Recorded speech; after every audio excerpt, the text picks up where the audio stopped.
నిజాలు చెప్పే భారత్ ఎన్బిటీవీకి స్వాగతం. నేను జేకే బిఎన్బి టీవీ. మిత్రులారా, దయచేసి స్కిప్ చేయకుండా చివరి వరకు చూడండి. వీలైతే 10 మందికి షేర్ చేయండి, వాళ్ళకి లైక్ చేయమని చెప్పండి. మీరు కూడా లైక్ చేయండి. ఈరోజు ముఖ్య అంశాలు ఏంటంటే, డొనాల్డ్ ట్రంప్ అమెరికా అధ్యక్షుడు, United states of America. Trump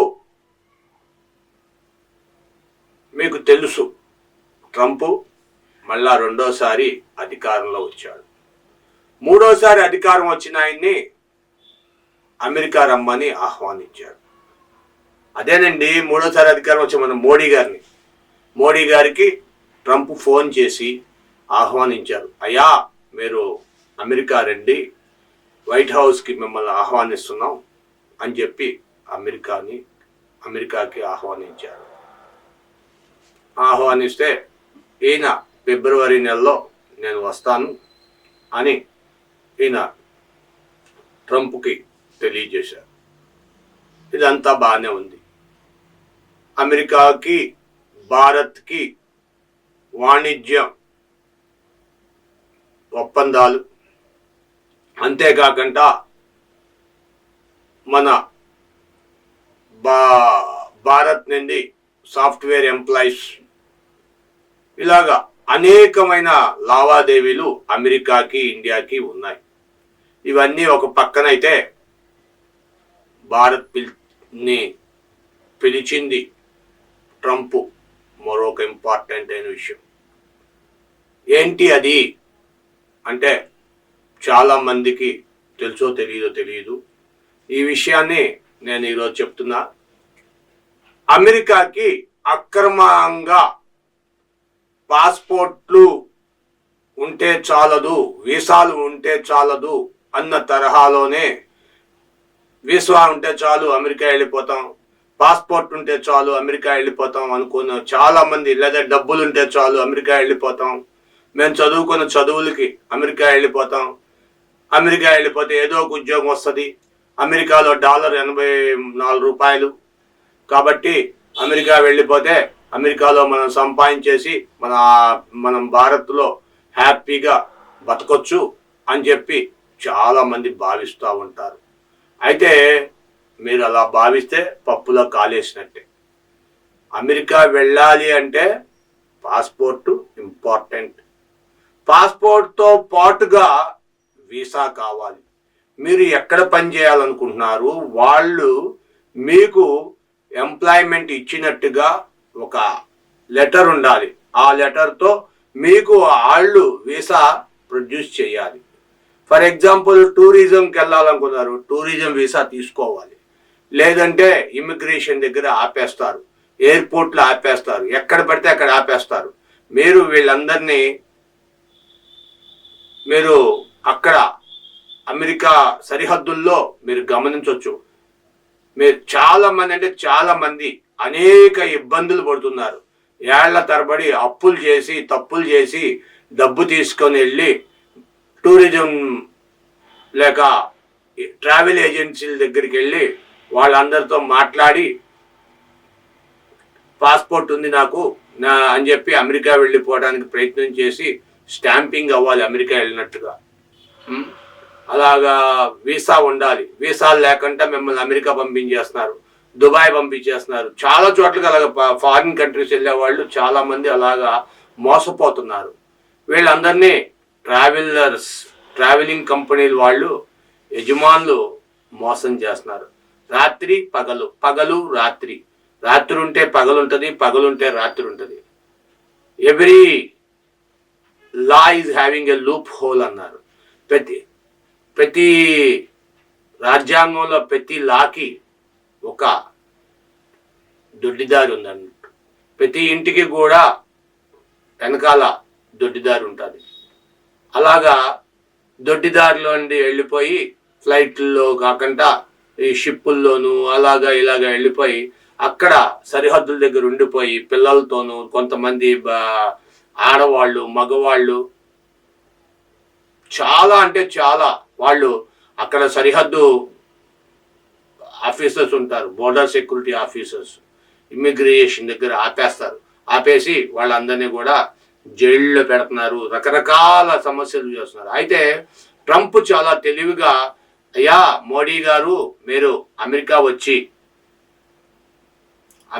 వచ్చి వాళ్ళందరినీ కూడా, మీ భారతీయులందరినీ కూడా, బోర్డర్ దగ్గర ఉన్న వాళ్ళందరినీ కూడా మీరు తీసుకెళ్ళిపోండి, చట్టబద్ధంగా రాజ్యాంగబద్ధంగా వాళ్ళని తీసుకెళ్ళండి, అఫీషియల్గా తీసుకెళ్ళి అక్కడ వాళ్ళకు సరి అయిన డాక్యుమెంటేషన్ చేయించి వాళ్ళని తిరిగి పంపించండి.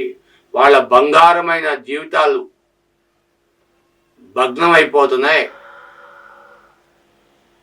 అని కొన్ని సూచనలు చేసి మీరు రండి వైట్ హౌస్కి అని అమెరికాకి పిలిచారు ట్రంప్ మోడీ గారు ఫిబ్రవరిలో వస్తానని చెప్పారు. మరి మోడీ గారు కూడా చట్టరీత్యా ఎటువంటి అవకతవకలు లేకుండా వాళ్ళందరినీ కూడా న్యాయబద్ధంగా వాళ్ళని తీసుకొచ్చి ఎవరి ఇళ్ళకి వాళ్ళని పంపించాలి, వాళ్ళకి ఎటువంటి సహాయాలు కావాలో ఆ సహాయాలు చేస్తాను అని మోడీ గారు భావించి ఒక దేశ ప్రధానిగా, దేశ అత్యున్నత రెండో పౌరుడిగా, దేశ ప్రథమ పౌరుడు మన రాష్ట్రపతి, దేశానికి రెండో పౌరుడు మన ప్రధానమంత్రి. ఆ ప్రధానమంత్రి ఒప్పందానికి ఒప్పుకున్నారు, సరే అని నేను వెళ్తున్నా అన్నారు. ఎందుకంటే ఒక్కరోజు భోజనం చేయకపోతే పెద్దగా ఉండదు బాధ, కానీ రెండో రోజు భోజనం చేయకపోతే ఆ నరకం, ఆ బాధ ఎవరికి చెప్పలేం.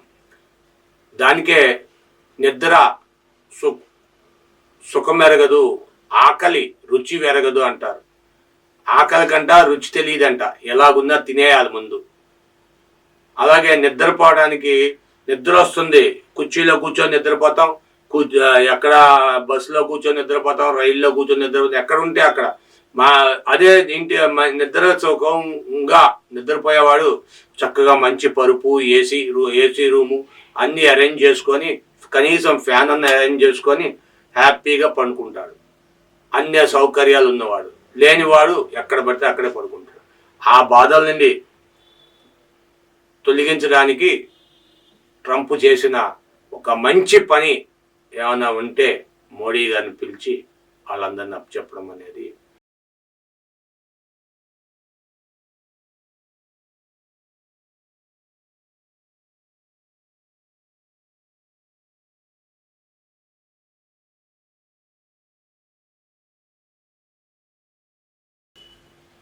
శ్రీలంక మత్స్యకారులు చేపలు పట్టడానికి అనేక ప్రాంతాల్లోకి వెళ్తుంటారు. మరబోట్లు, స్టీమర్లు, షిప్పులు లాంటివి బోట్లు, చిన్న చిన్న బోట్లు, ఇంజిన్ ఆయిల్ బోట్లు వేసుకొని వెళ్తూ ఉంటారు.